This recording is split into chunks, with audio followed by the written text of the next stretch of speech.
The business of politics is a cost-benefit analysis, if not outright gambling. People have a certain amount of political capital, comprising their base of support and internal favors, and they get to choose when and where to spend it, with no telling how their decisions will pan out. Or how much of a return, if any, they will reap.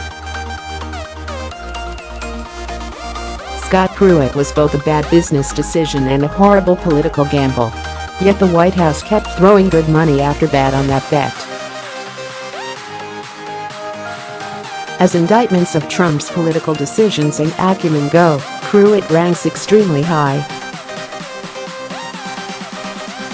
Put plainly, the White House for some reason thought this might get better, even as it was pretty clear to everyone outside 1600 Pennsylvania Avenue that Pruitt's blatant indifference to ethical concerns ensured that it never would. The White House finally cashed out what remained of its chips Thursday afternoon. President Trump announced that Pruitt had resigned as administrator of the Environmental Protection Agency after months of scandal and more than a dozen investigations. The scandal was remarkable both for the scope of ethical violations and the White House's puzzling decision to draw out the string. Indeed, to call it a scandal actually misses this point. It was a series of scandals, all united by a common theme: indifference to ethics. And the scandals showed no signs of abating.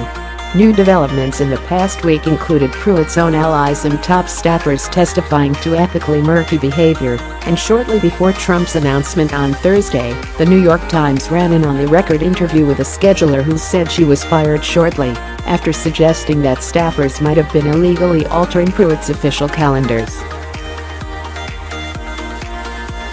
There was also, of course, the first-class travel Pruitt insisted he needed for security reasons, even as the EPA failed to document any real need.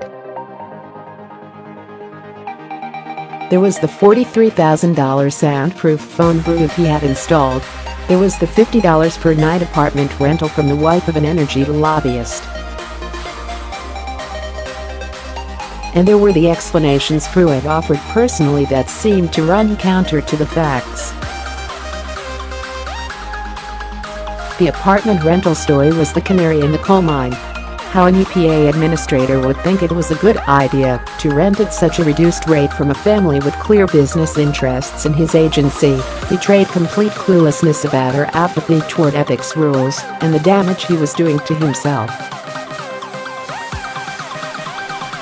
Even if you accept that Pruitt was trying to save a few bucks, why on earth would you put your career at risk like that, especially given that some people had you pegged for the next Attorney General of the United States?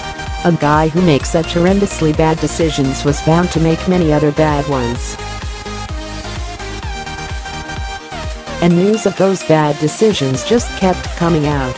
So with no end in sight, the White House appears to have decided to cut bait, or more accurately, to dumbfoundingly wait 3 months, and then